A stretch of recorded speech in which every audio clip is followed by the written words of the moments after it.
Good morning, everyone, and welcome to American Scousers Morning Coffee or Tea with American Scouser. We are back on a Wednesday morning over here. Sergi says we are late, which we are, but it's a couple of minutes. People trying to get in with no tickets. It's been a problem all week over here. Just like people in the yard trying to get inside, but they don't have tickets. So back with the brought to you by Reckless Coffee Roasters, as always, in my greatest dad, number one and number two. Gordo is here. Gordo has been, our area has been hit by storms. Gordo looks like he has been hit by a storm as well. I feel like I've been hit by a storm. What's happening? Oh, not much. I'm in beautiful Winona, Illinois, all the way on the I-39 corridor, way out in the middle of nowhere, picking up the debris from the 20 or 25 unconfirmed non-touchdown tornadoes that hit our area on Monday night. Jeez. Yeah, it was pretty ridiculous. We were talking about it like in Discord as well, but yeah, it was like lasted like an hour or so. At least where I'm at, it lasted about an hour or so where we had to kind of hide from the tornadoes. But John was asking me about it, and I was telling John about how I was telling him what happened, and John, you found my reference to tornadoes very lackadaisical. He was like, dude, you just like said it. Yeah, it was just like, oh, there's like there's like 7 to 8 tornadoes here. I was like, wait, what? The casual nature of how he said it. Like, I when I grew up, tornadoes were a big deal. I felt like they were kind of like, they were kind of dangerous things. And Tim was just like, there were like a few days ago. They're gone now. It's an inconvenience. I don't know, maybe because we get so many watches, Gordo, that you kind of get immune to it. It's kind of like, the shit hits the storm, no pun intended, when they do actually see them and it becomes a warning. And this was, we live pretty darn close with Gordo, even though it took like 3 hours to get there, because he does live in the middle of nowhere. He's like the Brian Shelton version in Illinois, like hiding from everyone. I live in one of those houses where like, are you sure he's this far? Because you're gonna make another right. You're gonna make another left. Oh, okay, yeah, that's. Yeah, honestly, yeah. As we were driving to it, I was like, we could just be killed over here, and no one would know for like years to come what the hell ever happened to us, kind of a deal. But I think like within our area, there were like a ton of them, and they were actual like touchdown ones that are like like I say, 8, 9 of them within maybe like 45 minutes of us, Gordo.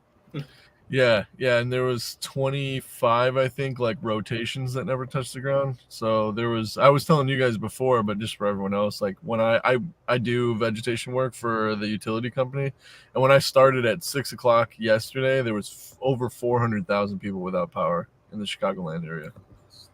That is a lot, because we referenced this before when it's like only 9,000 or something. Gordo just says like there was like 10,000 people with no power. Not a big deal. It's nothing. Yeah, yeah, 500,000 is a lot. Ryan says, oh yeah, I guess it headed towards Ryan afterwards, I assume, right? Because it was going east. Had to go to the basement, fell asleep in the basement. We don't have a basement either. It's like this room underneath the stairs kind of a thing, but they've everybody in the house, I will take no credit for it, has converted it into a mini livable room with lights and everything like that. So it's kind of like a chill area, but it gets pretty crowded in there when there's 3 of us, 2 dogs that are extremely nervous. They only don't like arms. And when it's weird though, because honestly, if we were out in the living room, Stitch would be trying to climb up on top of things.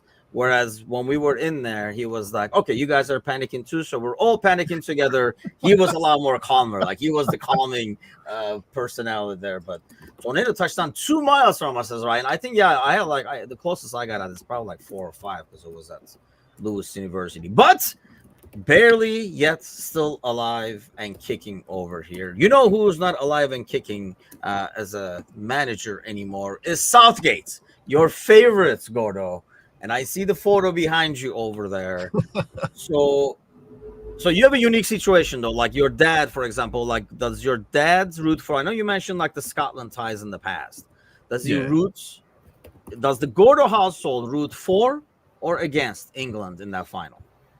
against. That's like he's Scouse, not English. That's he carries that to his grave. So he was very much looking forward to Spain winning. But also I think like if you were a neutral fan of the sport, it would have been, I know there's a lot of people that would have liked to see England win, especially because there's so many players in the Premier League that play for England.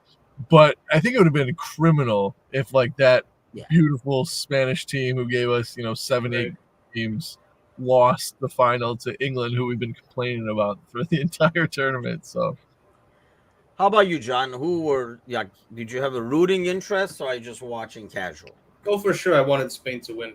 Kind of last week, I touched on it. Like, it's a victory for the sport, right? Not to get all philosophical. Like, you can't have a team that basically half-assed and, as Gordo said, like kind of stumbled and bumbled their way through the tournament, ending up winning the whole darn thing. It kind of puts the tournament into perspective. Like, okay, gives everyone the idea. Like, okay, you can kind of half-ass, you can kind of play hyper conservatively and still get away with it. So I feel like, yeah, it's justice, if I could say, right? Like, yeah, no, I think so. I mean, I agree, because we said it from the get-go. Like, as we talked throughout the tournament after the group stages and stuff, I mean, they were by far like the best team in the tournament, the most fun to watch team, I think, in the tournament, because they did play more attacking.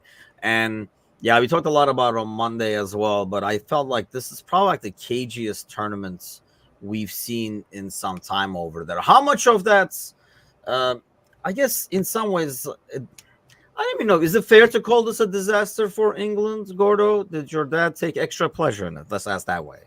No, I don't think you can, right? Like he's Darwin. Southgate is like the Darwin of managers, right? Because I love how the season hasn't started yet, and the news is just on our minds right now. Like, my brain.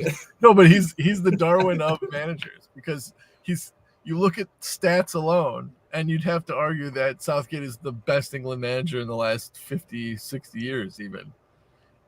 But, I mean, could you envision a team with so much talent look so inept through the amount of games that they did against some of the opposition that they played?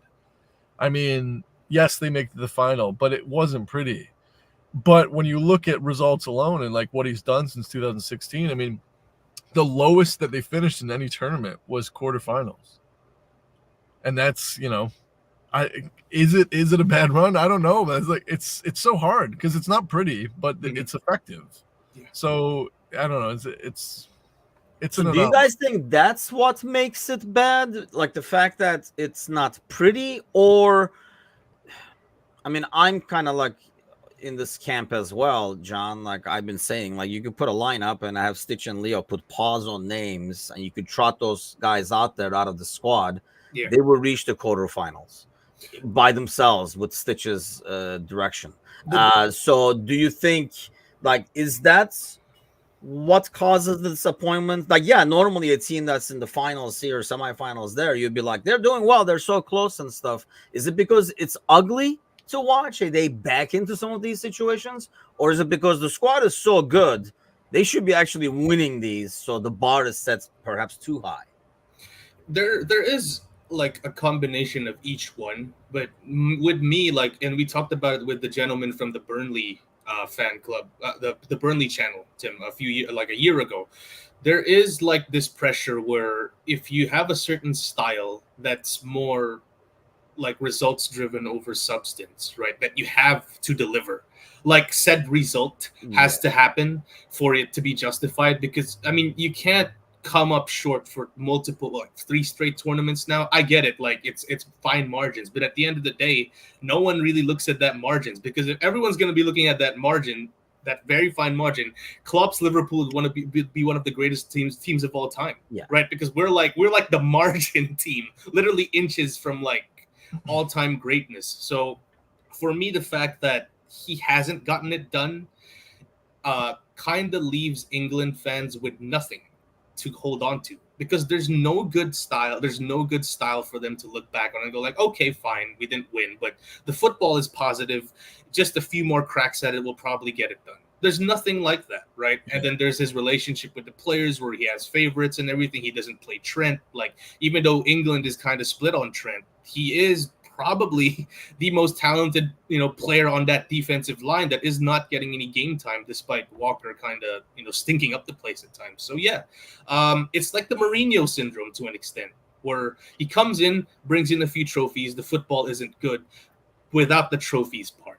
Yeah, so, yeah, without the trophies part. So without the trophies, this is just an inevitability, unfortunately. That's why, since Mourinho's a Fenerbahce now, we're just hoping like he brings a couple of those trophies. Just bring the freaking trophies. We'll worry about your disaster on the way out afterwards. But the Polish prince says part of his ignorance is of the fans and its coming home chance and the overall feeling like they're better than their results have been over the last 50 years. There's kind of like a certain ignorance to it, I think, too, right? Which I think, okay, I get it. A lot of fans like chant stuff. We'll get to some chanting afterwards for the Copa America thing. But yeah, I do agree to a certain extent. In terms of like rooting against, I can kind of see that why some people would have been. I was kind of rooting against them. Sorry, Sparky. Mainly because, yeah, it just felt like it was better for the good of the sport. I wanted Spain to win. It was already a ton of tournament teams in here too. Yal says, what country actually worries about how the football looks compared to the results? I think it goes back to what John is saying. Yeah. If you win it, then it's fine. But if you come close, then I think how you got there gets a little bit more. And they literally like backed into this final, and it would have been,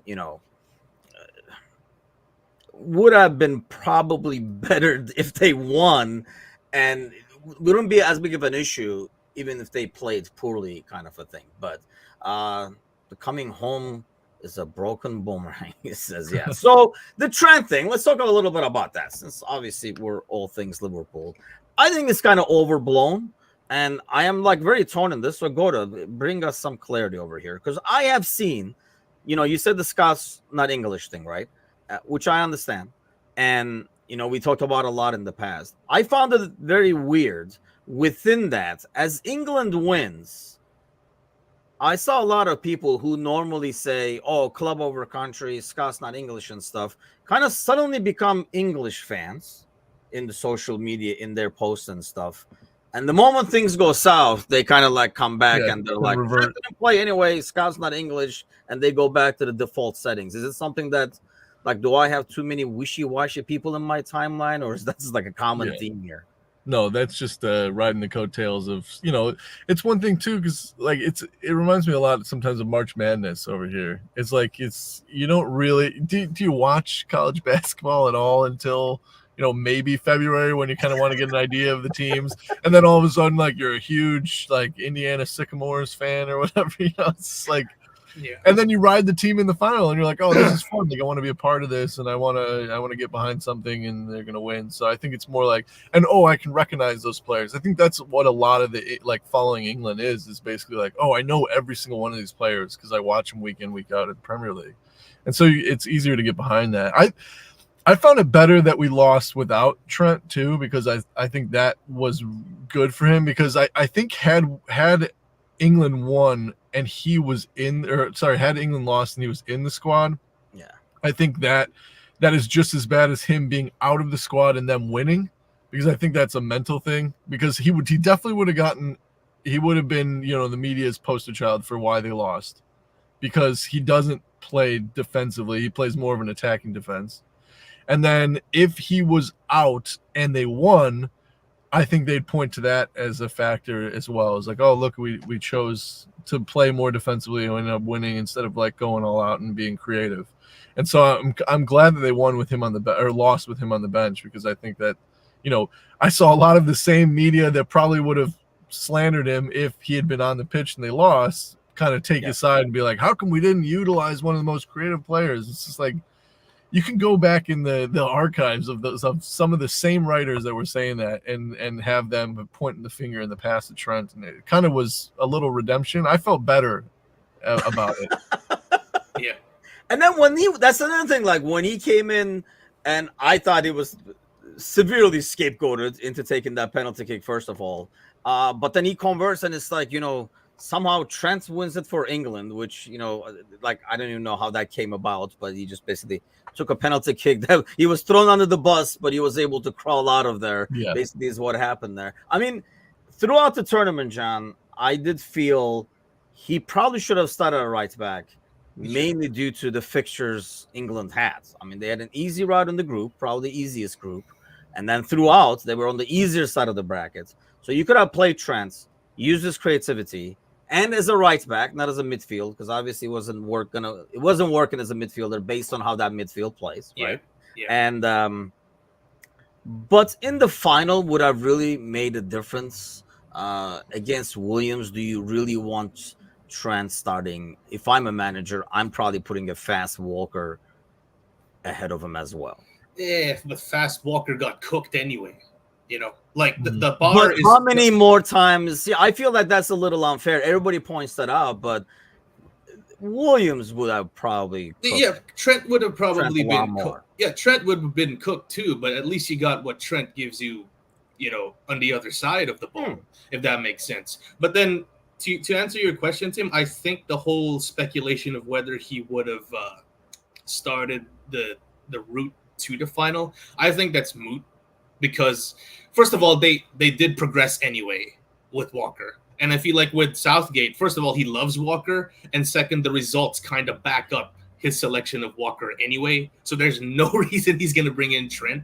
And secondly, yeah, there's something about, well, no, it's not something. Southgate's style and Trent just do not mix. They just don't mix, because Trent likes to risk it. He likes to push forward, leave a gap there. Like if they score a goal, off of the gap he left, it happened, he'll just make up for it.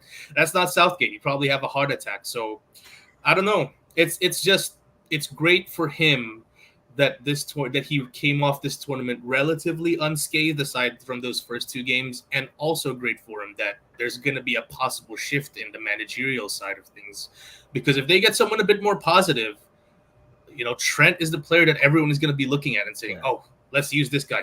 We finally got a manager that's going to use him, that's going to maximize him." So yeah, it's great. I would say our international contingent kind of came off, their respective tournaments pretty good, at least, right? Would you single out someone who had like a miserable tournament? Well, Joe Gomez didn't play, which is great, because he played every single game last year, right? Yeah. Alisson, Brazil kind of underachieved, but then that's not really his fault, right? Netherlands went as far as they could go. So yeah, I'm glad for our guys as a whole, unless I'm missing someone, Gravenberg, no. Well, see, if I could have a dedicated show on the channel for that, yeah, I'll talk about that. But then, yeah, let's move on. I think maybe you could have said, like, disappointing for like Szoboszlai not to be able to. I forgot about him. Do better with the team, but even then, it would have been more of a case of, like, the expectations were low. If he did it, it would have been a huge boost. But I don't think you can kind of come back and be like, "Well, I can't believe you didn't take Hungary over the." It wasn't like Hungary is so full of talent and you couldn't take him to the next step or anything like that. Gally says, unfortunately, the game at the international is getting much more defensive. I think, there's a lot more tournament teams, Gordo, like that play. You look at the history of these tournaments, and there are tournament teams that kind of can play. I mean, that's what Turkey did too, in some ways, a bit more exciting.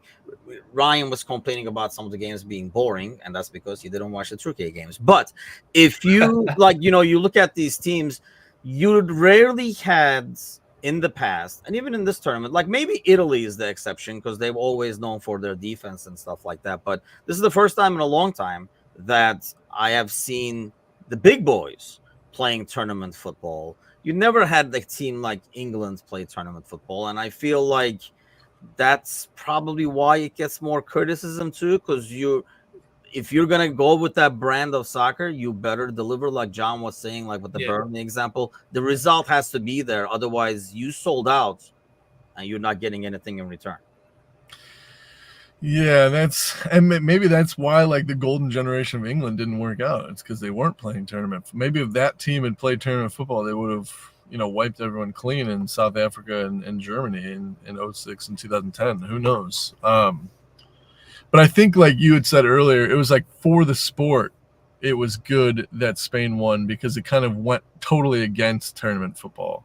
It was in your face. It was attack minded. Very little consideration for defense. It was quick breaks and flashy plays and individualism.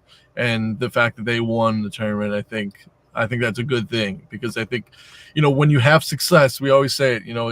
It breeds copycats. And so a lot of teams will look at their success and go, hey, you can win a tournament with a very young, inexperienced squad that plays electric football, that goes right at your face and kind of ignores defensive responsibilities. And so I think that for us as fans, as viewers, I think that's a good thing. I know, like Gally was talking about earlier, that Walker, for some reason, for the same reason he loved Hendo and Phillips, they did their job. And I think that goes back to what you're saying there, John, because your job is to make sure you sit back and not get adventurous. Because when you see, and I don't know, Sergi was asking, I don't understand how they picked these. Maybe they didn't want to make Spain get every single position on the team of the tournament. But even old ass Carvajal was pushing up a lot more than Walker was. It's like ridiculously defensive. And I guess when you do that, yes, that's why you can't play Trent, because you really can't rely on that discipline of not getting excited and pushing up and try to take advantage attacking wise. Yeah, it was always a losing battle for Trent, unfortunately. Like, obviously hindsight is 2020, but then there were still a few of us, and me being one of them, hoping that Trent would somehow get into Southgate's favor. But like stylistically, it's like why the likes of Shaqiri and so on and so forth were labeled to be in Klopp's basement, because he never really fancied them for his style of play. They were never going to be permanent starters, and I feel like that's the same vibes with Trent.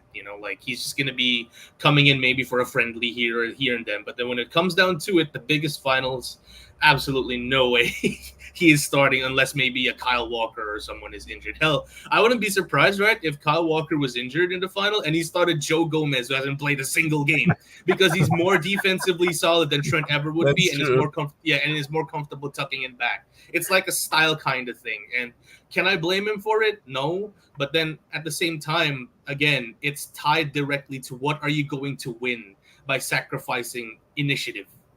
And that's nothing. At the end of the day, in sports, you remember who wins. Yes. So that's how it's going to be. He's gone, right? So I guess for Southgate, yeah, it's kind of like you reap what you sow kind of thing, right? Like, I mean, if you went with the routes and you rolled the dice and wanted to win that way, and if it didn't happen, obviously you're going to take the blame for it. But Ryan says that happened only once. Watched all Turkish games except for the first one. Yeah, see, you learned your lesson the hard way, because actually those were the two exciting teams. Georgia was definitely fun to watch too, even though, and that's weird because I feel like those two teams still played defensive overall, but they were a lot more exciting maybe going forward. I mean, I was watching, which we'll come to next now, Copa America, right? You're watching that final over there. Argentina, who kind of like played defensive, really, even though they're playing against a depleted Colombia team and a more tired Colombia team.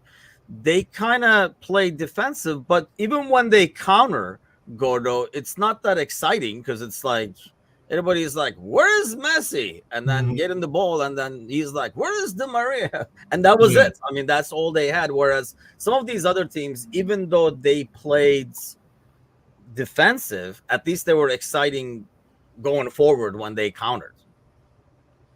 Yeah, in Argentina, I think like they played in second gear for the entire tournament too. It was pretty much a walkthrough for them. I mean, it was when the tournament started, there was only maybe one team that could possibly challenge them for the title. So I don't think they ever got into a exciting mode, because the other thing too is we talk about the tournaments getting more defensive, and it kind of is on the back of we're asking these players to play an awful lot. And this is at the back end of a long, arduous season. It's usually in a summer situation. I know we had the winter situation with the World Cup, but it was in Qatar. So, I mean, it was hot there as well. But, they're in summer heat. They've played an entire season. It's easier to set a team up less adventurous than to, go all out. Yeah. I think that has a lot to do with it, too, because nowadays we're so focused on, individual players, health and, mental health. And also, we do all these tests and, you know, all this stuff where we're actually taking into consideration the players' endurance and their recovery and all that. And it just, defensive-minded teams are set up better to go longer distances in tournaments because, you know, if you go all out in the group stage, are you going to have the legs to go through the knockout round? So I think that plays a big factor too. Yeah, that's a good point, actually. I mean, it just feels like obviously there's more games being played during the season, so it's a lot easier to kind of let the other team have the ball, keep your shape, and go about it that way. Ryan says, hot take. Next World Cup, Argentina doesn't make it out of the group. And yes, I don't know. Like, I honestly, my buddy was saying, who's Colombian, we were like texting back and forth during that final, and he said the same thing. But is it just me that I feel almost like at this stage, they might play see great minds think alike or, you know, crappy minds think alike. I know whichever way you look at it. When Polish Prince and I agree, but I feel like, John, they will play better because they can actually flow the game more as opposed to getting the ball and, like, you know, you're like, where is Messi? And then they're just like playing all like automatic that way. Yeah, and I published a short actually last night with Galley's point about, you know, some certain teams in the Euros being hampered by aging stars. Like Argentina, kind of it worked for them because they were the outright favorites for the tournament for the Copa America. But if we're talking about World Cup, you kind of have to be a bit more, you know, the competition field widens considerably. Like you can't just sleepwalk through the tournament like they did here. And I agree to an extent, like because if you rely solely on one player for your creative outlet, I'm not saying that's what Argentina does because that's me being hyperbolic, but it's essentially how they kind of create their moments with the ball going through Messi creating, or Messi scoring, or Messi's, you know, presence kind of drawing players in and freeing up some guys there. It eventually catches up to you in terms of you being predictable as he ages. So yeah, I agree that maybe Argentina would be better off without him. You know, obviously, you know, World Cup, Copa America the last few years kind of contradicts my point there. But in terms of the long-term health of the team, probably the if they start moving away from Messi reliance, the better from them. And I felt like bringing this up, guys, because and not to kind of disrupt the flow here, Tim. And you said we don't really have much to talk about anyway. We were talking about, you know, teams being more defensive in, you know, tournaments and being more practical for them to be a bit more conservative. Does that go against the logic that Klopp should be an international manager? Because first of all, if we're talking about Klopp, at least based on the sample size that we have for him, positive manager, he needs multiple practice sessions to kind of drill in his gegenpress. It's not just something that he can get a few guys for like 2 weeks and then expect them to press pinpoint. So like the calls for him being England manager, being US national team manager, I think is frankly ridiculous. I don't know what you guys think, because this is a guy who needs an entire season's worth of football to get his style in. I know I can make a case for and against that with like Austria, for example, because I do agree. You know, and I've said this for years, I don't think Klopp will be a good international manager, mainly because he's more like the practice pitch manager. That's why we sign people and never see him for like 6 to 8 months until they, you know, like they do it on the pitch and he has full confidence in them in terms of like doing the press or being the right place at the right time and stuff like that. They don't hit the pitch. Well, that's very hard to do in international soccer where you get like a week, 2 weeks and stuff like that with these guys at most. And then also when you do it like Austria did, that's a risky proposition. You lose to a team against like Turkey, who probably, you know, I would say, obviously one is playing defensive, one is playing attacking. You know, they probably should have scored more. We got it from like set pieces and stuff like that. But you are opening yourself, Gordo, to not having success because you're playing that open and you're gonna leave spaces behind and stuff like that. I mean, I don't know what would have happened if Austria kept advancing and played against like some of the other bigger teams, but I feel like that aggression can be exploited a lot easier because it's hard to get that aggression on the same page. I talked about this last week. Like, it's a lot easier to get random people and say, okay, here's our defensive shape. But pressing, breaking down the defense and stuff is a lot harder to get random people on the same page on. Yeah, I'm with you. I can make a case for and against, because I think, tactically and the sample size that we have of Klopp, it'd be easy to say that he just wouldn't fit in an international setting. However, it would be a really good, at least from a neutral point of view, a good experiment, because Klopp could reinvent himself. He could take some time off and kind of reinvent. It might be nice for him to just go in and be like, you guys are professional players. You made the national team because not only do you play professionally, but you're the best in this country. So go out there and have fun. Here's how we're gonna set up and just play. It would be fun to watch, because that's my thought is like this England team. How much process do we need? I struggled.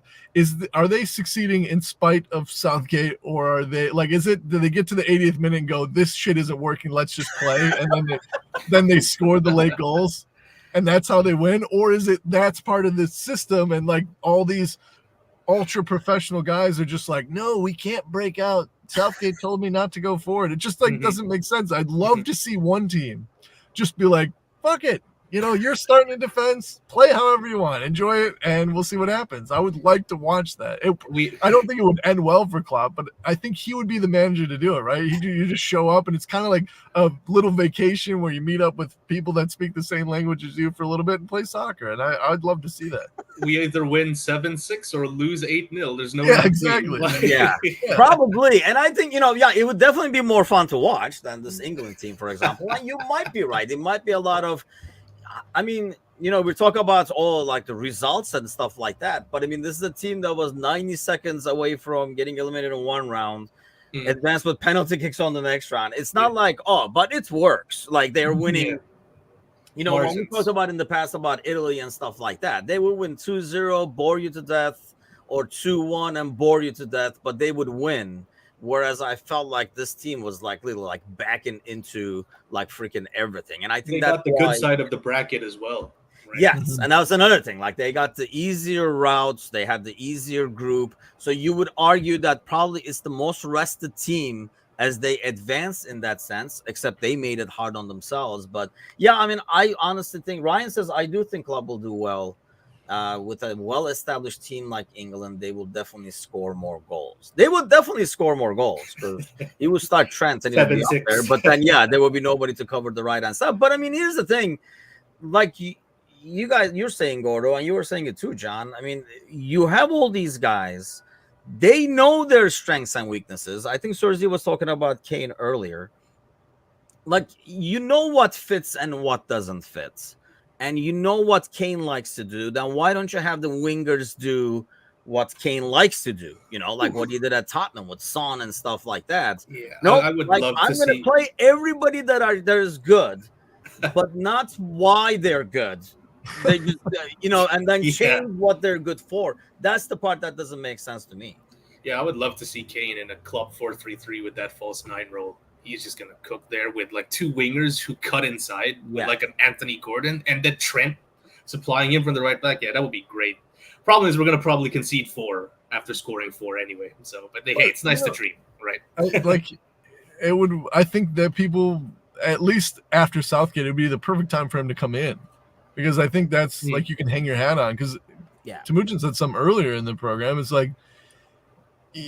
there's nothing to hang your hat on at the end. It's not like we can look back and go, oh yeah, England, they lost the final, but that was exciting and they really tried very hard, and there's nothing to do with that. It's oh yeah, they lost. It wasn't as exciting at all. There was, if you combined all the games, there was probably 15 minutes of excitement, and 10 of those minutes were the penalties.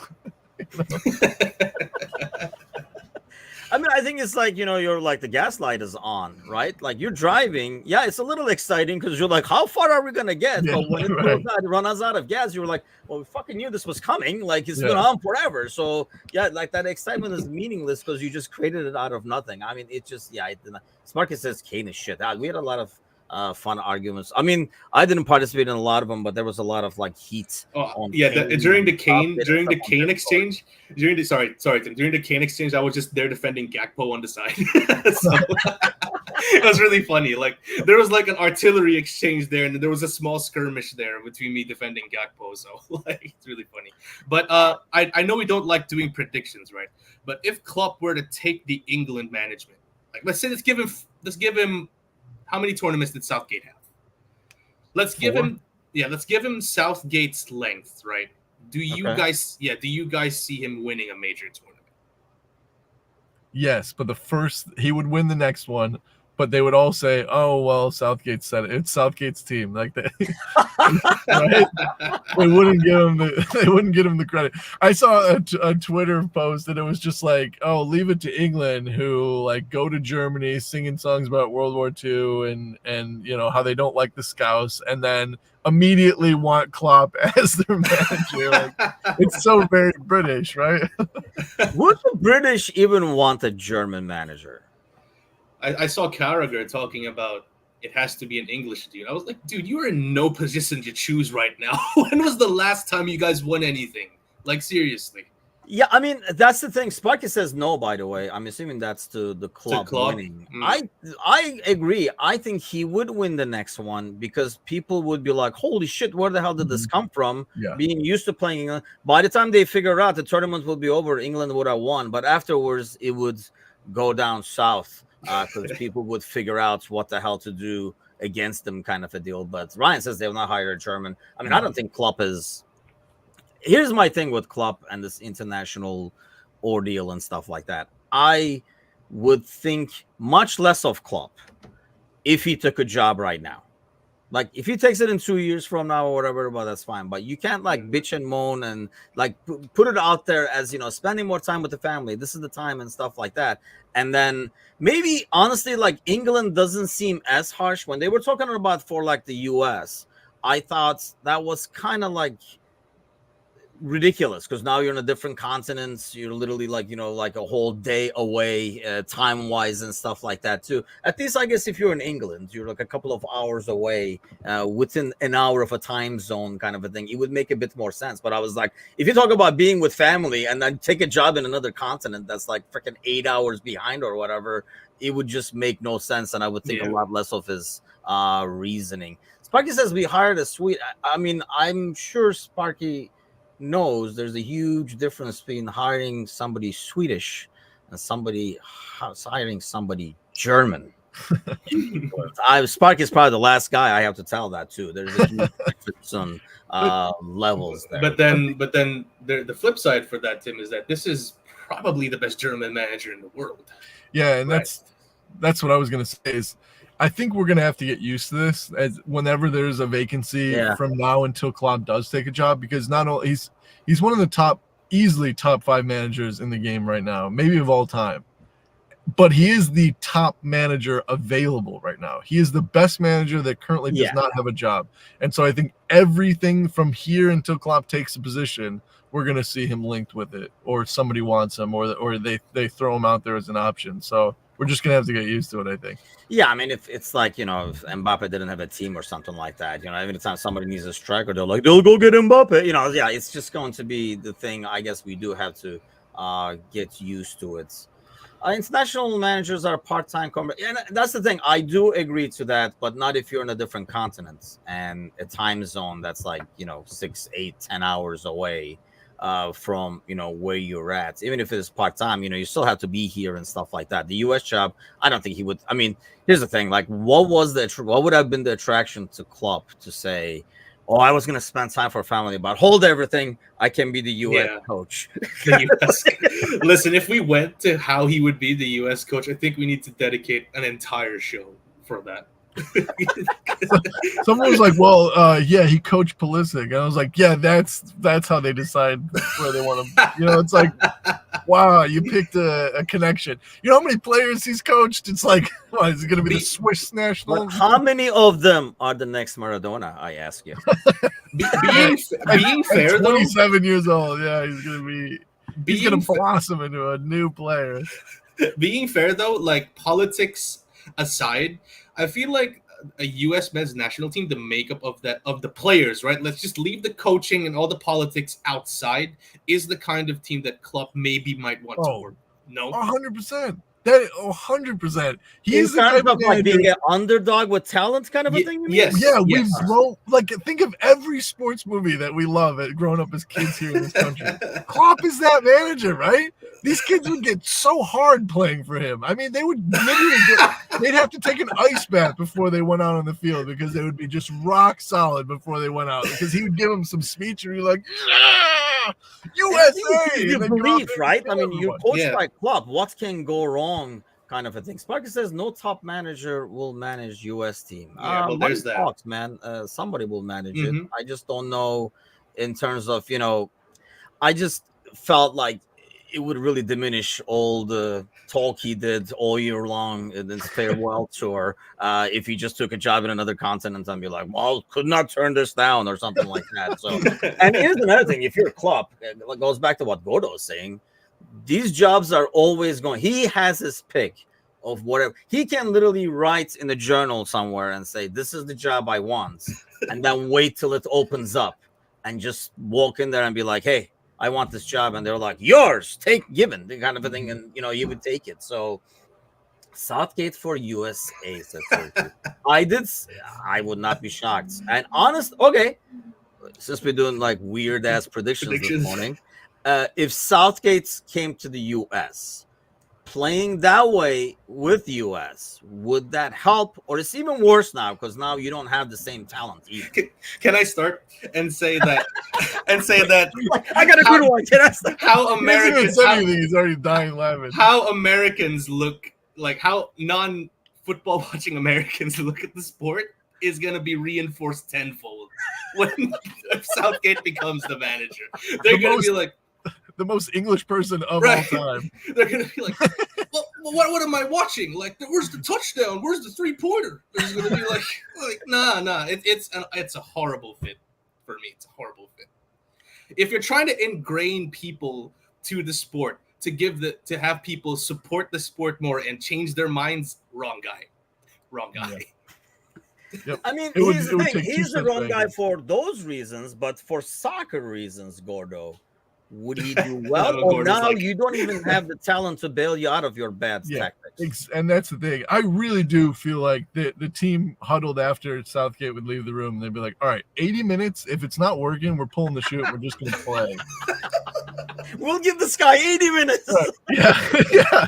We'll give these kook tactics 80 minutes, and then we'll play our game. Whereas like the U.S. is like, we watched the Bundesliga Golden Boot winner. We watched the La Liga Player of the Season. We watched the Premier League Player of the Season. We watched the Premier League Young Player of the Season, all in the same team, and be that inept. You're talking about going and playing with like Hadji Wright and 80-year-old Tim Ream and that tactic working out. It would be so bad. And plus, like John sort of alluded to, like, this is a country too where like and part of the reason with the US, and don't get me started, I'm going to really try and avoid getting on this bandwagon and driving it into a wall. But like, we're a country right now where the media is just like, yeah, like we went out and gave our all and got absolutely manhandled by the Dutch 3-0. But like, that was a great tournament. And like to be manhandled by the Dutch 3-0 and like just be in a defensive shell, I think would not go over very well.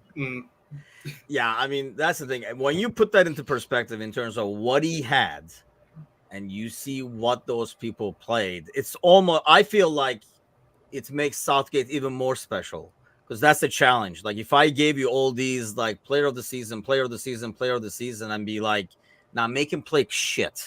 And then it would like, challenge accepted, and then just like come up with like a formula. Yeah, that would be some kind of like a ridiculous ordeal right there. So let's talk about this over here. So I was very confused on this, and we kind of like read more about it before we went on air. But so this is happening. Correct me if I'm wrong, and everybody in the audience. This chant, the video is coming out after the Copa America win, correct? And if that's the case, I guess question number one, regardless of which tournament this is coming out of, can't Argentina afford a bigger bus? There are too many people on the bus, or why are these people not on the bus? Is the first question. Do we know Why? I Or like really do think Messi's like, I'll drive the other guys. yeah, I think this is a case of you can't see them in the video. So let's take some of our best players and shield. Oh, they weren't on the bus. Like what? They just won a tournament. You're telling me that you didn't put the entire team on the same bus? This to me just reeks of being like, this is a very bad situation. We can't say that he wasn't on the bus because he's holding the phone, but let's protect everyone that you can't see. Our big players that you cannot see. Can you imagine if like Messi was sitting next to him and he's singing this? You imagine what would go on for that. So I really do think that this is protecting the rest of the team that you cannot see on this video. I have a very, very hard time believing that the entire team wasn't on the same bus after winning a major tournament. Right. It doesn't make sense to me, but that's kind of like, one, how would they come up with these 5 names? They're all like very random. And then 2, it would eventually come out. Like they're going to go. I mean, Enzo is going to be asked about this night and day. He is going to be like, number one, especially Messi will be asked about, was Messi there? Was he singing too? And stuff like that. So don't you think it would come out if it was just a cover up? And why cover up these people? Exactly. And the people that are being labeled aren't exactly bums either. They're pretty decent players. So I don't know. It's just, when this was presented as a potential topic, I was just like, yo, seriously? Like I don't understand why these players are like this. It's probably a cultural thing, first and foremost. And if we go into that topic, we're probably going to go into a tangent that would last the show like 2 hours or something. But hey, I don't know. I'm confused. I'm lost as everyone else, and I just hope whoever's in charge of dealing with this goes about it the right way. Pretty general, right, for me, but then at the same time, it's a pretty sensitive topic too. Yeah, I mean, so she says the others have been confirmed not to be on that bus. Like I said, I really don't know. I don't understand. Gally's saying like Messi doesn't travel with the team. Is Messi like, hey guys, I'm gonna take my car? Hey Mac, you want to ride? And then maybe they were gonna stop for some. Maybe they're gonna stop for some boba or something. Yeah. I need a Whataburger. I need a Whataburger right now, and I don't want to share my fries with anyone. So. Wait. By the way, you can tell how young freaking John is because the example he came up with for stopping was boba. Like it wasn't like I would have gone with burger, like Taco Bell or something really. Like I'm sorry. Hey, if it makes y'all feel better, I'm like the last bastion of the millennial generation. Like it's until '96 apparently, so I'm not quite Gen Z. And you're in that limbo where you're not like accepted by either group. Right, exactly. No, we were literally just talking about this, how like for a while, like the yogurt places were everywhere. Like there was like Yogurtland, Yogurt City, blah, blah, blah, like 85, like every third store was a yogurt thing. And then they all went bust at the same time. Yeah. We were talking about how everything is becoming boba now. And that's probably what's going to happen next. So it's funny that you. Well, first of all, who doesn't love a good cup of boba, especially when it's hot, right? I've never had one. Gordon, come on. What? Yeah, I don't. Wait. You never had anything with boba? How is that even possible? I know. Where are you? I know you. Look, if I wanted malted milk balls, I would get Milk Duds. I would get. I don't want that. I don't want to be sucking up that and choking on it. I don't know. To be fair, I have nearly choked on them once or twice, but sorry, Gordon. Honestly, I would have probably not been into it or tried it or whatever, but my girls are obviously, and they are very into, I don't know, like Asian food and stuff like that, like sushi and all that kind of stuff. So we get I get exposed to a lot more, I guess, but I can't believe you have never had one. No. That's gonna be on the bucket list for the meet and I said meet and greet, like if we're super famous, right? That's gonna be on the bucket list on the gathering, right? Like on the get together. Crazy. We're gonna have a bowl of it over. Yeah, we gotta give Gordon the biggest size of the nearest best boba place and just let video him drinking and post it on the Patreon, Tim. maybe I just have the fear of like the yogurt places, like you were saying, because I remember I was in college when those were like first coming out. And I took my then girlfriend out to a yogurt place, and I didn't understand that it was based on weight would be the price. I thought it was like, oh, you get a small. So I'm go ahead, yeah, fill it up with whatever. And we go up there, and it was like $25, and I was like, I can't afford this. You're like picking up pieces, putting them back. I work at the bookstore. Okay, I don't have this kind of yogurt money. How is this yogurt so expensive? Wait, what is going on over here? I mean, at least Gordon's heard of it. He just hasn't had it, right? But Sparky's never heard of it. How is that even possible? Like, Sparky's going on like Bird Box, like is not looking at anything, dude. Like they're like around every corner. It feels like now it's become the new yogurt craze. Yeah, we're gonna have a whole new show next week. We'll bring some baba or something like that. I can go downstairs right now, get you guys containers of this crap. Because they were like making it. Like literally, I can just go downstairs and grab you guys some right now if you guys want. Nice. We can sample them. Yeah, that's crazy. That is crazy. I thought everybody was on board with this. Apparently today is sorry, Tim, before you go. Apparently today's National Emoji Day. So for the commenters, give me your emoji when you guys found out that Gordon has never had. It is National Emoji Day. Are you serious? Apparently, yeah. When I was posting shorts, when I was scheduling the shorts on Facebook, apparently it's National Emoji Day today. Oh, nice. Happy Emoji Day to all.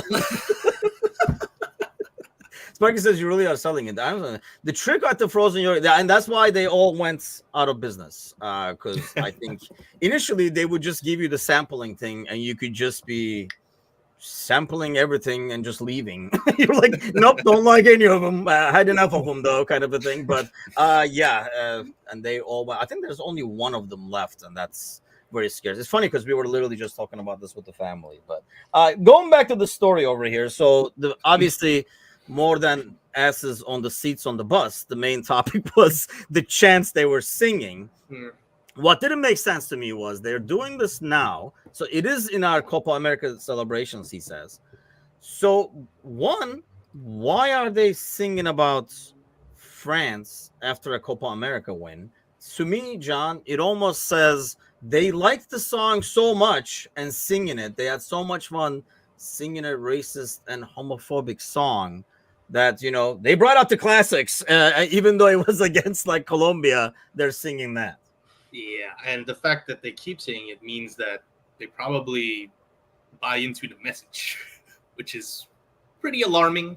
And I don't know, it's a very sensitive topic and everything. Obviously, we don't condone that here on the channel, but extremely disappointed in certain players, especially considering this if we're talking about the most diverse sport in the world, playing with different nationalities, playing with people from different backgrounds, you can't get as diverse as football. And these guys have played overseas with their respective clubs, have been exposed to different cultures, whether it's teammates or opposition or just living there. And this is the first thing that comes to your mind. And you say it with such vigor as well, is just really disappointing. And Enzo Fernandez, as much as we clown him, pretty talented player, but that doesn't excuse any of this. So, like I said a while ago, just hopefully whoever is in charge of dealing with this situation dishes out the necessary repercussions, if that makes sense. Yeah. No, it's just the fact too that it's like the blatancy of like, yes, we pulled out a song from 2 years ago for the World Cup win about a team that wasn't playing or we didn't even play in this tournament. And then the audacity to film it just shows me a complete lack of like, you know, there was no thought about maybe this isn't a good idea to do. It's just like, let's film this. That's great. This extreme, like he doesn't know how social media works. You can't excuse him for saying like, oh, we can do this in South America because it's a little bit differently. Like he knew, like he plays in England. He knows what happens when something goes up on Instagram. So yeah, it's just the really shocking lack of awareness and care. It's just funny as well. Not one person in this bus went like, hey, guys, maybe we shouldn't do this. This is a bad idea. Not one. It's right? Football culture, but I mean, I mean, is it really football culture still? I mean, maybe football culture like 20, 30 years ago, but yeah, like, you know, John was saying you're going to go play with, you know, like, for example, if McAllister club team in like a week. Right. If McAllister is part of that, he's good friends with Kanate. Yeah. So That's so why I what? don't understand. Like, Right. this is not some drunk fans singing in a bus. I mean, yes, it's probably drunk players singing on a bus, Right. but still, I don't think. I mean, it's just ridiculous that they would, in a week or two, these guys are going to be playing with people they are like literally like demeaning. And I don't. I mean, how would you react when this guy hits the camp? That's gonna be some Oh yeah, awkward moments. we're looking at what isn't it? City played Chelsea first game of the season, right? Yeah. I think so. So Yeah. the first like full camp that Chelsea has when they get back is going to be hashing this out Yeah. because several of his Chelsea teammates unfollowed him on Instagram, and it's causing a whole bunch of stir on social media. And so instead of getting down to business and talking tactics because you've lost a month, you're gonna have to sit down and hash this. You have to. You can't go on a season if you've got guys coming in and you've got half the team thinking one dude's racist, and it just doesn't work. Especially Fernandez, who's going to be playing the majority of your season. The Chelsea can't catch a break, can't they? No, so and so they're gonna get. I assume that I was already thinking that we're gonna get hammered first day of the season against City, and it's gonna be even worse now because you're gonna have to spend at least probably a couple of days to get over this. And will you ever patch over the cracks? Probably not. There's a whole lot of like, yes, we're men. Yeah, we're gonna move on from it. I'm gonna apologize, but like, the apology doesn't make you not racist.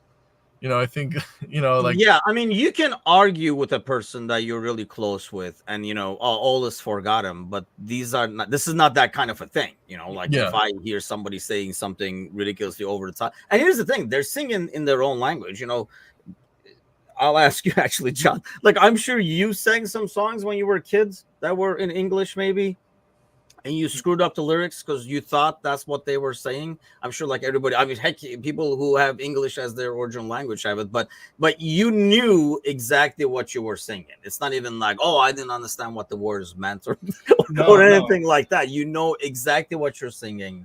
And I understand, oh, it's a team, everybody's singing and stuff like that. But you would think there would be a couple of people saying, hey, man, this is I know, like, this is not even fun. Not one guy went like, guys, maybe this isn't the best idea in the world.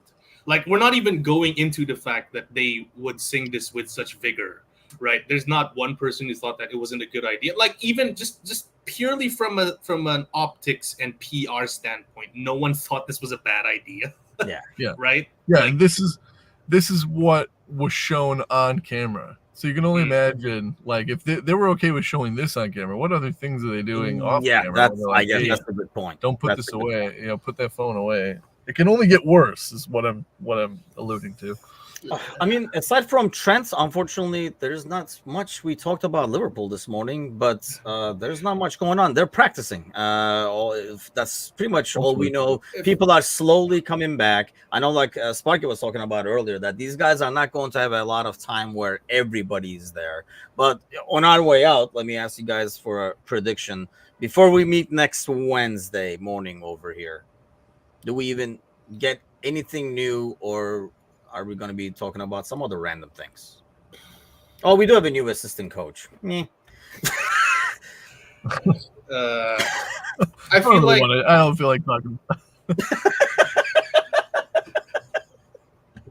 I can't talk 50 minutes. I don't know, like people have like a huge thing. The only thing I've seen about it is the fact that it's Everton background, and I don't know. Do we even care, like, where somebody played? It's not like he's like a spy, like just gonna screw things up for like the sake of Everton. It's at this stage, it's his career to be a coach. So I feel like we get a credible link, but that's just gonna be it. No business. And correct me if I'm wrong, it's like a month now until the season starts. Right? I think it's literally 30 days or something like that. Yes, right. Before the kickoff. Yep, exactly. And by this time, right? Obviously, there's the tournaments and everything, but by this time we've signed people already, right? Or at least we've been linked to people. Yeah, or at least one or two early ones coming in and stuff. We did a lot of late business last time too, but I don't know. Gravenberg, yeah. For me, kind of piggybacking off of the predictions, Tim, I don't think we're gonna make a signing this window. This window, or like this week? This window, I don't think we are. Jeez. Yeah. That's I don't want to nice. be that guy, but I'm kind of like doing a reverse thing.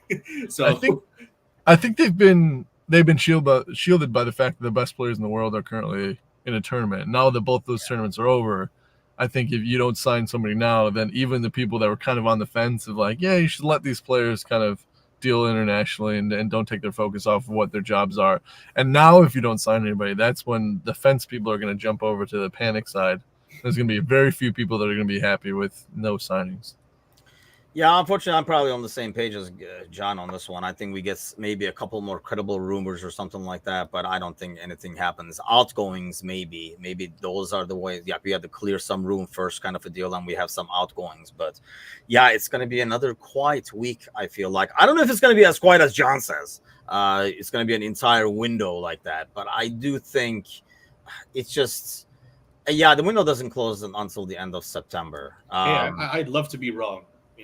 Yeah, I mean, I feel like because there will be so many outgoings, and I would think that there might be like 3 or 4 guys that Slot wanted to see on the practice pitch and decide afterwards, as opposed to just reading the scouting report or whatever club's report was on them and stuff like that. But by now, the guys that were kind of like in that situation have been there now. Like they were not at these tournaments, right? Like he's not thinking like, let me look at the Sabos. Like I mean, that's something discussed prior to, I would think, getting the job. It's just a matter of now probably moving the people that he's made the call on, saying like, yeah, he's not going to work out. But we shall see. Let's not be as pessimistic. God knows Saidu probably just had a heart attack in the comments when he saw your prediction over there. But the boys will be back tomorrow night, so do tune in on that and check out Patreon. If you have not subscribed for free today, because there's some like new content going up over the next few days that's going to be uploaded in there. And if you sign up today, you'll have access to all that stuff until the season starts for free. Until tomorrow night, have a great day, everybody, and join the gang tomorrow at 7 o'clock Central. We'll see you guys then. Take care.